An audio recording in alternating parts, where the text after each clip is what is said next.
Hi, this is a video for a YouTube channel, and I'm completely blanked out on the name here. I think it's called For the Good of the Land, I think. I will, if that's wrong, I will write it when I edit this. But he wants to know any tips and tricks I picked up on mine. Mine's a 450 case, 1968. And he has the track loader version of this. And he wants to know any tips I've picked up on maintenancing. So, we're going to start with the tracks. And you can see this one's loose. I got to take a link out because we are at full extension. I got to take a link out of that track. But he wants to know how to take grease out to loosen it. So, mine doesn't have the plug. But on yours, you'll be able to see there's that pipe cap plug, and it's on both sides. It's right behind the front sprocket. And you can see that little grease zerk. Well, if you dig the crap out, yours shouldn't have a bunch of crap in because you got the plug. There's a 3/4 inch bolt head in there. And that's got a channel cut into the bolt. It's like a hollow bolt. You'll back that up, I don't know, 3-5 turns, something like that. And what I do is I'll angle the blade that way, put a block of wood in between, and then angle it back, and that'll shove the grease out. Now, as tight as your track is, you might not need to do that, and you might get away with just driving back and forth. And then the retention, you'll screw that plug back in, not touching the grease fitting. Unless the fitting's plugged, then you can take the fitting out and put a new one in. But that just keeps junk from falling in doing it that way. This one right here that you thought was maybe to let grease out, what it does is it puts grease on the outside of that piston on the track adjuster. Keeps it from rusting. You don't grease that every time you grease the machine. You should only grease that like every, I think the book says like 50 hours or something. Here is something that went bad on mine, but yours sounds fine. But a starter, they're very easy to replace. Don't buy those orange filters. We'll get to that in a minute, but don't buy that. I had to put a radiator on mine. That's very easy to do, but it's like $700. But obviously, you'll check your radiator fluid up there, coolant. Oil, check there. It's pretty self-explanatory. That is your secondary fuel filter, or is that the primary? That might be the primary. This might be the secondary. But this is a cartridge type filter right here. That silver looking part, that's actually the outside of the filter itself. So this cap here will turn counterclockwise, you know, and that loosens off. You'll shut your fuel off first. This whole cartridge will pop out and you'll pop a new one in. This one in here is a filter element. Yeah. And you'll just, you know, loosen that just like you would a normal filter. Pop that down, drain and wash out the bottom of it. And there's a filter element that goes in that. Air filters in there. Do that. There's that little right there. Just loosen that up. Not all the way. You don't have to take it all the way. And you can slide that out. Here, your battery compartment. You already know that. Diesel. And down here, there's a drain valve. If your tank's dirty, you can drain it. That is your fuel shutoff right here. That little valve there. Mine leaks a little. That's a sediment bowl, and also it collects water. So you'll want to drain that now and again. And there's another shutoff valve right there. Don't know if that shows up. You'll find your serial number right here on the front of this. Now, under your seat, you have, there's where you fill your transmission fluid.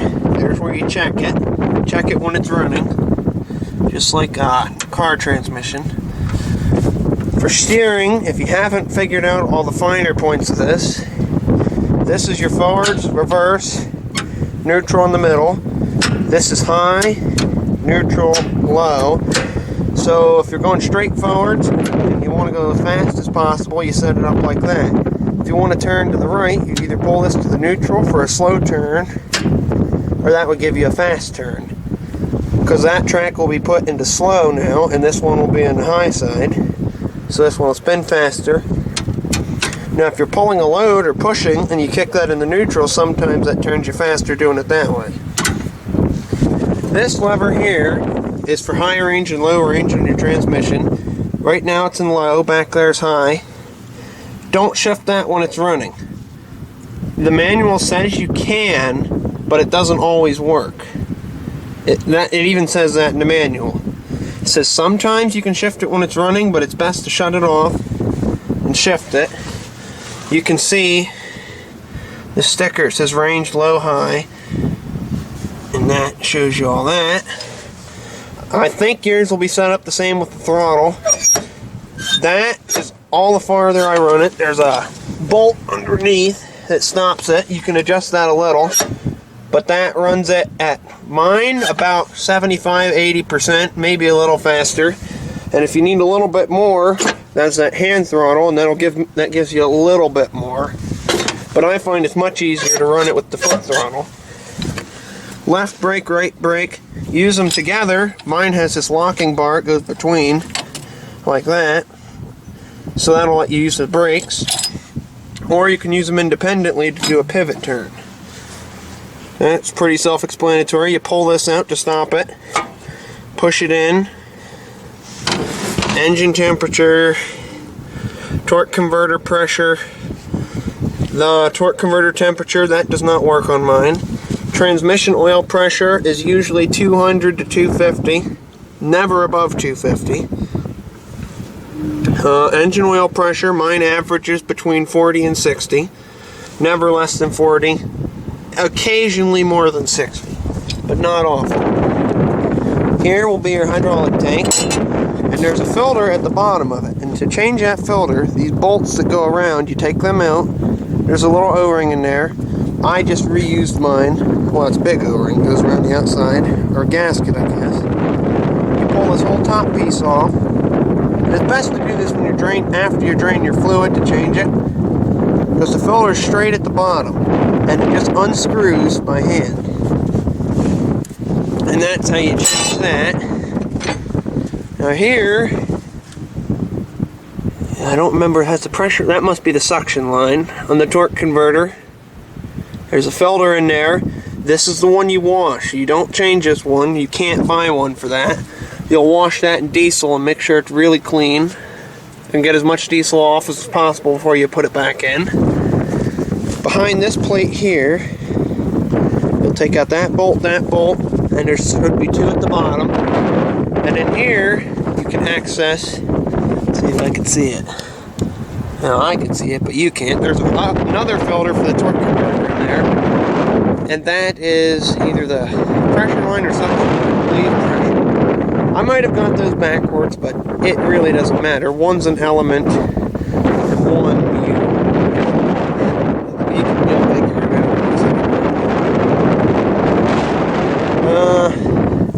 And if you're looking about building a canopy, something like this, there's not many angled pieces, so it's pretty easy.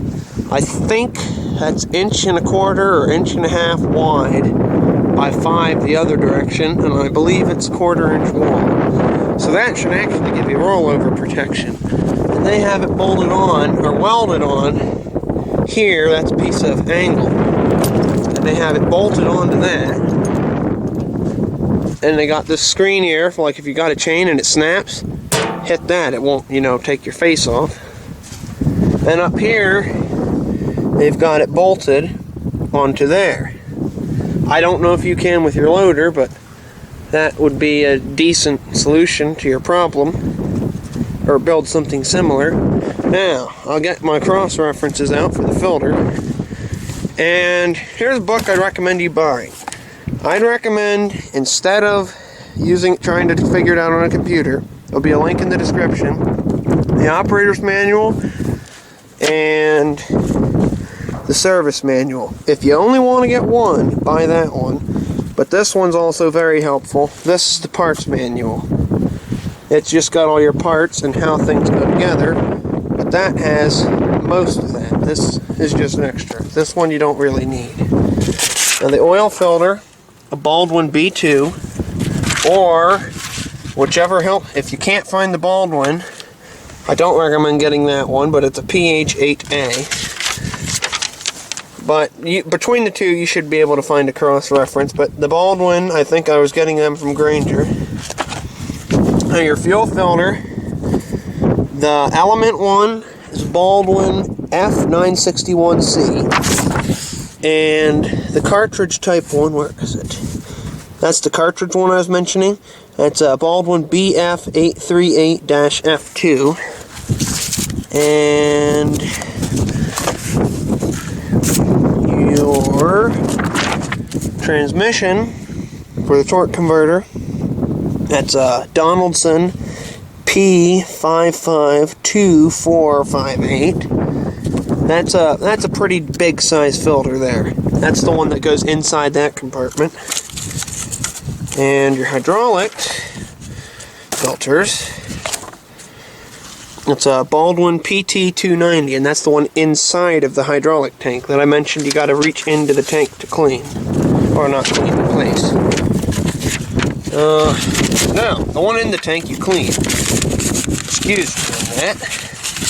That's not... The one in the tank you clean, there's another one in there. It's in this area, behind this plate, that you replace. That's the PT290 you replace.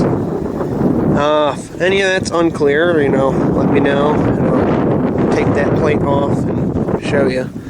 But you should be able to figure it out. One won't fit. You can't put one in the wrong spot. They won't fit because they're two different sizes. One's pretty skinny and about a foot long, and the other filter is about 8 inches long and maybe 5 inches round. Yeah, and I'll show you how mine starts. Never had a key since I got it. Lights don't work, or I guess that might be the engine preheat, but you can see that don't work, not hooked up either. So I just push the fuel button in and just, that's it. So if anything's unclear, just let me know. Forgot one thing. When you knock the tracks off, because you're gonna knock them off at least once, let all the grease out as much as you can get out. And these tracks are light enough that one person, it's doable. You can kind of lift it over the front and roll it around. And you got the track loader, so lift the front of the machine up off the ground with the bucket. If you lose it off the front sprocket, and you can kind of flop it back on. And then while the machine's up, run it either forwards or reverse, whatever you think's going to work best. And if it's off the back, well, what I do is I'll raise the blade up, I'll cut a block of wood to fit under there and put the blade down. That will lift the back of the machine up. I have 2 bars. I believe they were for doing tires or something, but I got them for $1 at a yard sale. But any bars will work, and you just kind of lever it on over the teeth, and once you're past the halfway point, like if you get to here, put it in reverse, and it'll pull it on the rest of the way. And then just retension your track. Alright. I'm pretty sure that's it, but if you have any questions on anything, let me know.